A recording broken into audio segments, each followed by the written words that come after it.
రావణుడి point of వ్యూకి వస్తే రావణుడు చాలా గొప్ప అంటారు చాలా మంది. ఇప్పుడు శ్రీలంకలో కానీ వేరే ప్లేసెస్ కానీ గుడ్లే కట్టారు.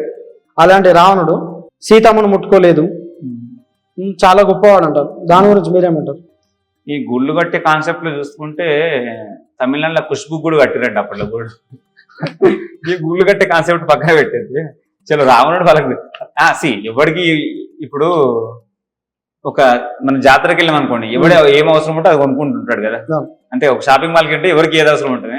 సో కొంతమంది వ్యక్తులకు రావణుడే రాక్షసుడు అంటే ఆ రాక్షసుడే వాళ్ళకు గొప్ప అనిపించుండొచ్చు, వాళ్ళ గుళ్ళు కట్టి ఉండొచ్చు. ఈ రావణుడు గ్రేట్ అనే బ్యాచ్ ఉంటుంది ఈ ఊర్ల మీద వడిగిరుగుతుంటది రావణుడు మీద. ఈ బ్యాచ్ చెప్తుంది నిజంగా మీరు రామాయణం చదవండి. ఓకే, రామాయణం చదివితే రావణుడు గ్రేటా కదా నేను చెప్పా, మీరు చెప్తారు. కానీ మీకు అంత ఒప్పుకుండదు కదా, నేను చెప్తా రావణుడు ఎంత గ్రేట్. నిజంగా రావణుడు గ్రేట్. ఇంకొక మాట అంటుంటారు, ఈ తెలుగు సినిమా పైత్యం వల్ల వచ్చింది ఏంటంటే అప్పట్లో ఇట్లా సీతమ్మ ఒక్కతే ఉంటది, రాముడు లక్ష్మణులు ఇద్దరు వెళ్తారు, రాముడు ఇట్లా భూమిలో సీత పెడతాడు, ఇట్లా సీతను తీసుకెళ్తాడు, ముట్టకుండా తీసుకెళ్తాడు. అక్కడ 12 నిలబెడతాడు తప్ప ఒక్కసారి ముట్టుకోలేదు. ఫస్ట్ ఆఫ్ ఆల్ ఇవన్నీ మీరు రామాయణం చదవండి. రామాయణంలో రావణాసుడు సీతమ్మను ట్రీట్ చేసే పద్ధతి ఉంటే ఏ మగవాడు కూడా అంత ఘోరంగా ట్రీట్ చేయడు. ఓకే, అవన్నీ పక్కన పెడితే రావణుడు గొప్పడు, చాలా గొప్పడు, చాలా ధైర్యవంతుడు, చాలా సాహసవంతుడు. ఎంత సాహసవంతుడు అంటే ఒక రాముణ్ణి చంపలేక రాముడు ఇంట్లో ఒక మొగోడు ఉండగా లేనప్పుడు ఆయన తప్పించేసి ఒక అబలైనటువంటి ఆడామని తీసుకుని ఎత్తుకుపోయాడు దొంగచాటున ఒక స్త్రీని ఎత్తుకుపోయినాడు. గ్రేట్ అని ఎట్లా అంటారో నాకు అర్థమవుతుంది. ఓకేనా, అంతకు ముందే చెప్తాడు. చూడండి వీటి భయం చెప్తాను నేను.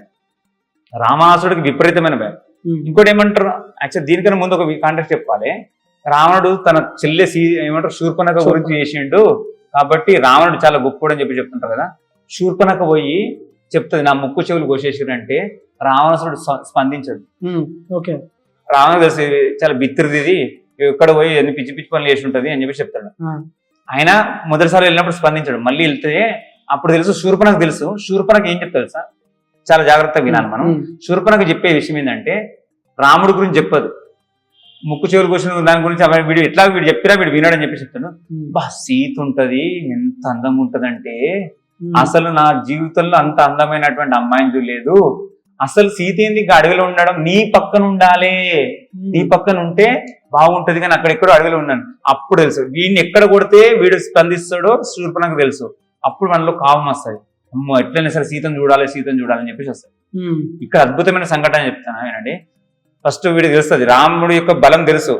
అంతకుముందే యుద్ధం చేసినప్పుడు 14,000 మంది రాక్షసుల్ని రాముడు 14,000 మంది రాక్షసులను కేవలం 90 నిమిషాల్లో కొట్టేస్తాడు, గంటన్నరలో కొట్టేస్తాడు 14,000 మంది రాక్షసులు. ఈ పరాక్రమం చూసిన తర్వాత వీడికి భయం వేస్తుంది. మారీచుడి దగ్గరికి వెళ్తాడు. మారీచుడి దగ్గరికి వెళ్ళేసి నేను ఇట్లా చేద్దాం అనుకుంటున్నా, నువ్వు నాకు సహాయం చేయాలి, రాముని పక్కకు తప్పియాలి, అప్పుడు నేను వెళ్ళి సీతమ్మని ఎత్తుకొస్తా అంటే మొట్టమొదటి మాట ఏమంటా అంటే ఎవడు నీ పక్కనే స్నేహితుడుగా ఉండి నిన్ను చంపాలని ఉంది కానీ వాడు చంపలేక నిన్ను రామునితో చంపేయాలనుకుంటుండు, ఎవడు నీకు ఇచ్చిన పిచ్చి ఆలోచన అని చెప్పి చెప్తాడు. నువ్వు రామ అంటున్నావు కదా, అంటున్నప్పుడైనా మొత్తం చూడు నేను తడారిపోతుంది. అంటే నా బాడీలో ఏం విపరీతమైన భయం కలుగుతుంది. నీకు రాముడి గురించి తెలియదురా బాబు, నువ్వు సప్పు చెక్కి కంచిపో, కంచి అసలు ఇంకా మాట్లాడకు, ఇక్కడ నుంచి వెళ్ళిపో అంటాడు. రాముడు లేదు నీకు సంబంధం లేదు, నేను నీ రాజును, నువ్వు నాకు చెప్పిన మాట వినాల్సిందే అని చెప్పేసి అంటాడు. అప్పుడు మారీచుడు వీడు ఎంత చెప్పినా వినడు, వీడు మూర్ఖుడు. వాడు ఇంకో మాట అంటాడు, నువ్వు రాక్షస వంశాన్ని మొత్తం నాశనం చేస్తున్నావు నీ డిసిషన్ తోడు అని చెప్తాడు. నువ్వు ఒక్కనివే కాదు, భూమి మీద రాక్షసుడు అనేటోడు ఉంటాడు నువ్వు చేసే పని వల్ల అంటాడు. అవన్నీ నువ్వు నాకు నీతులు చెప్పడానికి నేను తెలుసుకోలేదు, నేను నీకేం చెప్పినా నువ్వు జింక వేసుకుని వెళ్ళిపో, ఆ పని చెయ్యి. అంటే ఎక్కువ ఎవడు అడిగి నేను నీతులు అడుగుతున్నా, అర్థమైంది. సావు దగ్గరకు వస్తుందిరా, అందుకనే మంచి మాటలు చెప్తే వింటలేవు నువ్వు అనుకుంటాడు. అనుకుని వెళ్ళిపోతాడు. వెళ్ళిపోయిన తర్వాత వెళ్ళిపోతూ ఒక మాట అంటాడు అనుకుంటాడు, ఈయన చేతులు చచ్చిపోయే బదులు రాముడి చేతులు చచ్చిపోతే ఇంత పుణ్యలోకాల కన్నా పోతాం కదా అని చెప్పేసి బయలుదేరుతాడు మనకి. సో అట్లా ఒక అండ్ ఇంకో విషయం ఉంటుంది, రావణుడు గ్రేట్ అని చెప్పేటువంటి వాళ్ళు ఇంకా చాలా మంది చెప్పారు సీతను ముట్టుకోలేదు. మీరు రామాయణం చదవండి. సీత ఇంకొక విషయం చెప్పాలి ఇక్కడ మధ్యలో, ఈ లక్ష్మణ రేఖలు ఇటువంటి ఏ రేఖలు లేవండి. ఫస్ట్ ఆఫ్ ఆల్ ఈ సినిమాలో చూపెట్టినటువంటి ఏమంటారు పైత్యాలు మనం పక్కన పెట్టుకోవాలి. లక్ష్మణ రేఖ ఎవరికి ఉపయోగపడ్డాడంటే ఆ బొద్దింకలో శాపానికి ఉపయోగపడ్డాడు, నాకు తెలుసుగా లక్ష్మణ రేఖ. ఆ పేరు చెప్పుకొని మస్తు అమ్ముకుంటున్నాడు. మనకు ఒక్కరికి మొత్తం లక్ష్మణ్ రేఖ ఉపయోగపడేది ఎవరికన్నా అంటే ఆ బొద్దింకల ఏమంటారు కంపెనీకి. లక్ష్మణ్ రేఖ లాంటిది అటువంటిది ఏమీ లేదు. రావణుడు సన్యాసి విషయంలో వచ్చిండు, చాలా విషయాలు చెప్పిండు, చాలా గలీజ్గా మాట్లాడతాడు. నేను చెప్తాను అది మనం చదివితే మనం చదవలేము, ఆ పేజీలు కూడా తిప్పేస్తాం. ఘోరమైన అంగాంగ వర్ణన చేస్తుంటాడు సీతమ్మ తల్లిని, చాలా గలీజ్గా మాట్లాడుతుంటాడు. అయినా సరే ఆమె మనసంతా రాముడి మీద ఉంది. రావణాసుడు మాట్లాడే మాటలు, సీతతో మాట్లాడే మాటలు ఏ మగవాడు కూడా ఆడవాళ్ళతో అట్లా మాట్లాడి ఉండకపోవచ్చు, అంత గలీజ్గా మాట్లాడుతుంటాడు.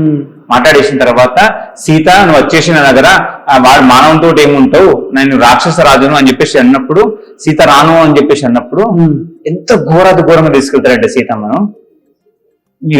ఇంత మనకు ఎవరికి ఎప్పుడు ఉండకపోవచ్చు, అందుకే రామాయణం చదువుతుండే సరే. సీత యొక్క జడ పట్టుకొని ఆమె రాను రాను అని చెప్పేసి అంటే ఏమంటారు పోరాడుతుంటే అలా లాక్కుంటూ వెళ్ళిపోతుంటాడు. లాక్కుంటూ వెళ్ళిపోయి తన పుష్పక విమానంలో తీసుకుని కూర్చొని పెడతాడు. మెడల్ పనిచేస్తాడు. అంటే మెడల్ పనిచేస్తాడు అంటే ఆమె ఉక్కిరి బిక్కిరి చేస్తుంటాడు వీడి యొక్క పిచ్చి పనులతో. సో ఇంత ఘోరంగా రావణాసుడు సీతమ్మను ట్రీట్ చేశాడు. సో ఇది చెప్పిన తర్వాత వచ్చేలో మీకు రావణుడు అంటే కోపం కావచ్చు, సీత ఒక సాధ్వి, ఆమె మీద కోపం ఉందా మీకు? ఆమె మీద కూడా కోపమా మీకు? సో ఎందుకు రావణాసుడు నన్ను తెలివి చేసే అవసరం వచ్చింది? అట్నే ట్రీట్ చేద్దాం. మన సమాజంలో స్త్రీలను అలా ట్రీట్మెంట్ చేస్తుండే, అట్లా ట్రీట్ చేస్తుండే ఎస్ వీడియో హీరో అని చెప్పి చెప్పుకుందామా? అదేనా మనం చేసే పద్ధతి? కాబట్టి ఇది ఈ అపోహల నుంచి బయటకు రండి. రావణాసురుడు సీతను చాలా ఘోరంగా వివరించాడు.